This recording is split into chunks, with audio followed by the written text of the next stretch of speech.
Hello friends, मेरा नाम है सुमित और आप देख रहे हैं perfect tax and accounting solutions. दोस्तों, हम लोगों ने पिछली वीडियोस में जर्नल सीख लिया, लेजर सीख लिया, different types of cash book maintain करना सीख लिया। उसके साथ साथ दोस्तों हम लोगों ने परचेज बुक, सेल्स बुक और परचेज रिटर्न बुक भी मेंटेन करना सीख लिया है। दोस्तों, आज की इस वीडियो में हम लोग सीखेंगे कि सेल्स रिटर्न बुक क्या होता है और उसे किस तरह से मेंटेन किया जाता है। तो दोस्तों, अगर आप लोगों ने अभी तक उन वीडियोज़ को नहीं देखा है तो प्लीज़ आप हमारे चैनल पर जाइए, वहाँ पर आपको उन वीडियोज़ से रिलेटेड प्लेलिस्ट मिल जाएगा। उन वीडियोस को आप पहले जरूर देखिए जिससे आपको बेसिक कंसेप्ट अच्छे से क्लियर हो सके। साथ ही दोस्तों, अगर आपको ये वीडियो अच्छा लगता है तो इस वीडियो को लाइक कर दीजिए, दोस्तों के साथ शेयर कीजिए, इस चैनल को सब्सक्राइब करके बेल आइकन पे प्रेस कर लीजिए जिससे आपको लेटेस्ट इंपॉर्टेंट वीडियोस की नोटिफिकेशंस मिलती रहेंगी। तो चलिए दोस्तों शुरू करते हैं। दोस्तों, जैसा कि हम लोगों ने पिछली वीडियोज़ में परचेज रिटर्न बुक मेंटेन करना सीखा था, तो मैंने जस्ट वही सेम एग्जाम्पल यहाँ पर सेल्स रिटर्न बुक को समझाने के लिए ले लिया है। तो सबसे पहले तो जाने कि सेल्स रिटर्न बुक होता क्या है।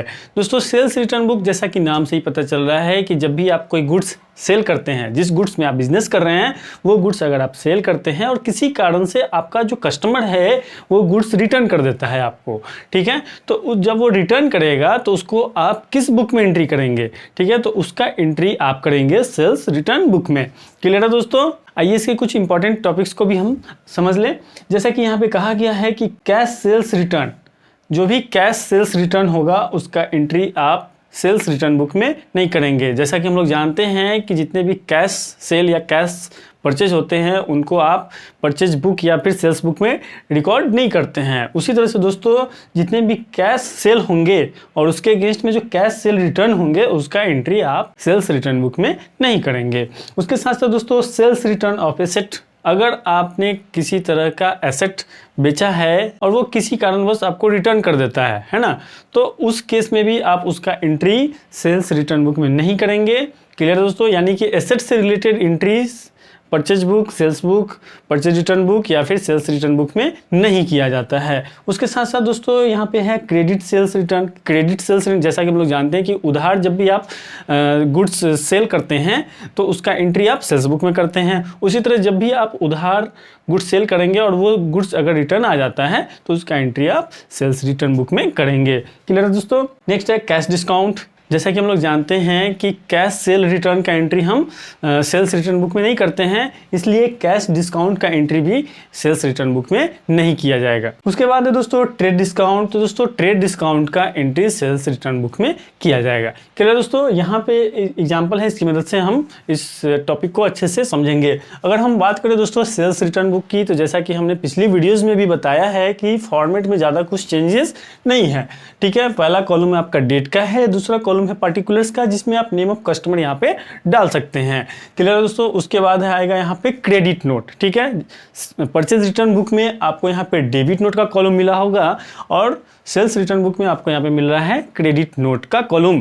यानी कि जब भी कोई पार्टी आपको सेल्स रिटर्न करता है तो आप एक क्रेडिट नोट जनरेट करेंगे, ठीक है। उस क्रेडिट नोट का नंबर आपको यहाँ पे डालना है। जैसे कि दोस्तों, आप जब कोई गुड्स सेल करते हैं तो उसके साथ आप क्या सपोर्टिंग डॉक्यूमेंट देते हैं?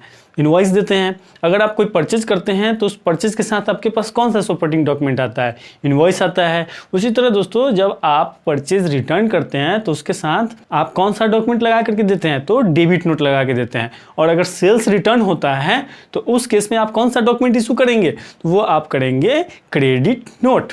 क्लियर है? तो उस क्रेडिट नोट का नंबर आपको यहाँ पे डालना होता है। लेजर फोलियो तो आप सभी जानते ही हैं।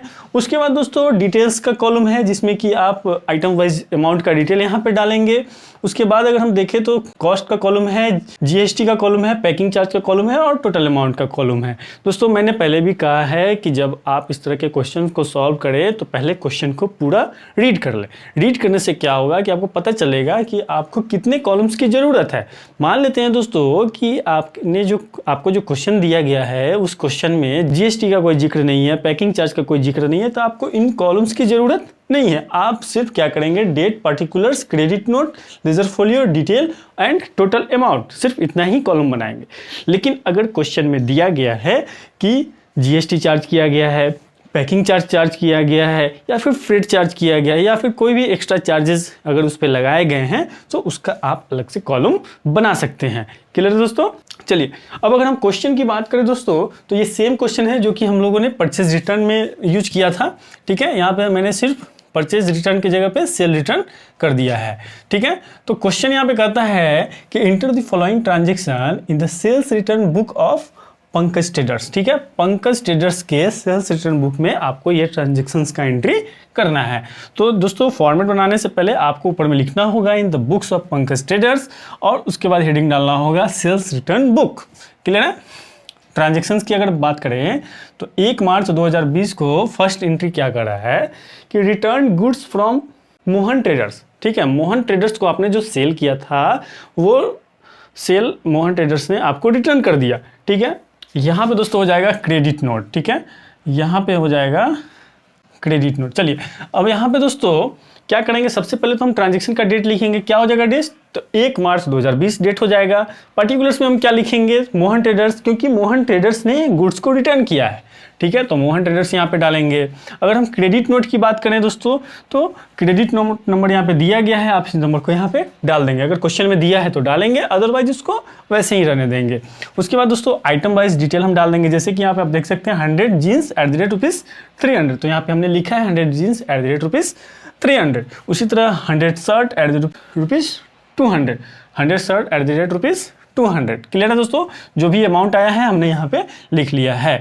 उसके बाद दोस्तों आप यहाँ पे देख सकते हैं कि ट्रेड डिस्काउंट 20%, तो हमने यहाँ पे लेस ट्रेड डिस्काउंट 20% कर दिया है जो कि 10,000 रुपया है। क्लियर है? तो इन दोनों को अमाउंट जोड़ने के बाद आया था 50,000 लेस 10,000 यानी कि ट्रेड डिस्काउंट 20% कितना आ जाएगा दोस्तों? 40,000। ठीक है, 40,000 आने के बाद आप यहाँ पे देखेंगे कि IGST 5% चार्ज किया गया है। ठीक है, तो IGST को हम यहाँ पे चार्ज कर देंगे ऐड IGST 5%, 40,000 का हम 5% निकाल लेंगे। यहाँ पे आपका आ जाएगा कितना? 2,000। ठीक है, इन दोनों को हम क्या करेंगे? ऐड कर लेंगे, बिकॉज GST को ऐड किया गया है और ट्रेड डिस्काउंट को क्या किया गया दोस्तों? लेस किया गया है। क्लियर है? चलिए आगे क्या कर रहा है दोस्तों कि packing charge ₹10,000 extra on invoice. Invoice value पे पैकिंग चार्ज 10,000 रुपया एक्स्ट्रा लगाया गया था। ठीक है, तो हम यहाँ पे पैकिंग चार्ज भी 10,000 रुपया ऐड करेंगे। ऐड करने के बाद कितना अमाउंट हो जा रहा है दोस्तों? 52,000। क्लियर है? तो ये जो है 52,000 ये हमारा फाइनल टोटल है, तो इसके नीचे हम डबल अंडरलाइन करेंगे। क्लियर है? अब अगर हम बात करें दोस्तों कॉस्ट की, तो जैसा कि हम लोग जानते हैं कि आइटम का वैल्यू लेस ट्रेड डिस्काउंट जो अमाउंट आता है वो अमाउंट होता है हमारा कॉस्ट।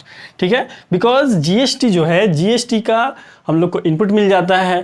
ठीक है, इसलिए GST को हम कॉस्ट में ऐड नहीं करेंगे। क्लियर है? तो ये 40,000 यहाँ से हमने ले लिया। उसके बाद दोस्तों नेक्स्ट कॉलम है CGST का, तो दोस्तों CGST का कोई अमाउंट है ही नहीं तो हम नहीं डालेंगे। SGST का भी कोई अमाउंट है, नहीं डालेंगे।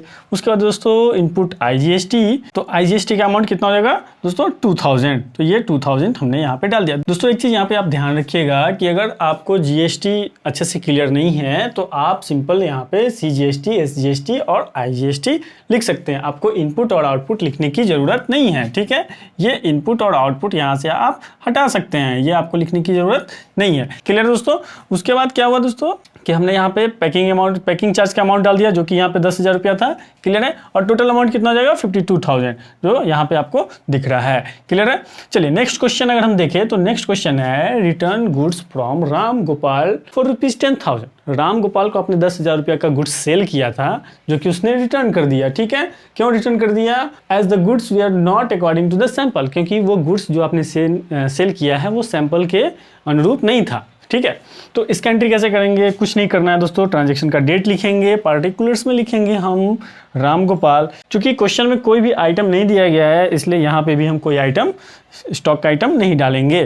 टोटल अमाउंट कितना है दोस्तों? 10,000, तो हमने यहाँ पे 10,000 लिख दिया और कोई भी एक्स्ट्रा चार्जेस नहीं है, GST नहीं है, कुछ भी नहीं है। ठीक है, तो वो सारी चीज़ हमें नहीं डालना है, यही हमारा अमाउंट हो जाएगा। ठीक है, तो ये जो है 10,000 हमारा फाइनल अमाउंट हो गया, तो इसके नीचे हमने डबल अंडरलाइन कर दिया। ठीक है। कॉस्ट की अगर हम बात करें दोस्तों तो यही हमारा 10,000 कॉस्ट हो जाएगा और टोटल अमाउंट में भी 10,000 आ जाएगा। बाकी जीएसटी वगैरह तो कुछ है ही नहीं। क्लियर दोस्तों। इतना करने के बाद दोस्तों में क्या करना होता है कि इसका टोटल करना होता है। ठीक है। टोटल करने के लिए नीचे वाले लाइन को हम डबल अंडरलाइन करते हैं। उसके बाद क्या करते हैं, जो फाइनल टोटल है इन दोनों फाइनल टोटल को ऐड करके यहाँ पे लिखते हैं। फिर इसका ऐड करके लिखते हैं, इसको ऐड करके लिखते हैं, इसको ऐड करके लिखते हैं और इसको ऐड करके लिखना है। ठीक है। इस तरह से आपका क्वेश्चन हो जाएगा कंप्लीट। क्लियर है। तो बहुत ही इजी है दोस्तों। Purchase return book, sales return book, purchase book, sales book, थोड़ी सी प्रैक्टिस की जरूरत है, आप प्रैक्टिस कीजिए। तो मेरे ख्याल से आपको सारी चीज़ें क्लियर हो गई होंगी। अगर फिर भी कोई डाउट है तो आप हमें कमेंट बॉक्स में ज़रूर लिखें। और साथ ही दोस्तों ये वीडियो आपको कैसा लगा ये भी हमें कमेंट करके ज़रूर बताएं। Thank you for watching. Vande Mataram.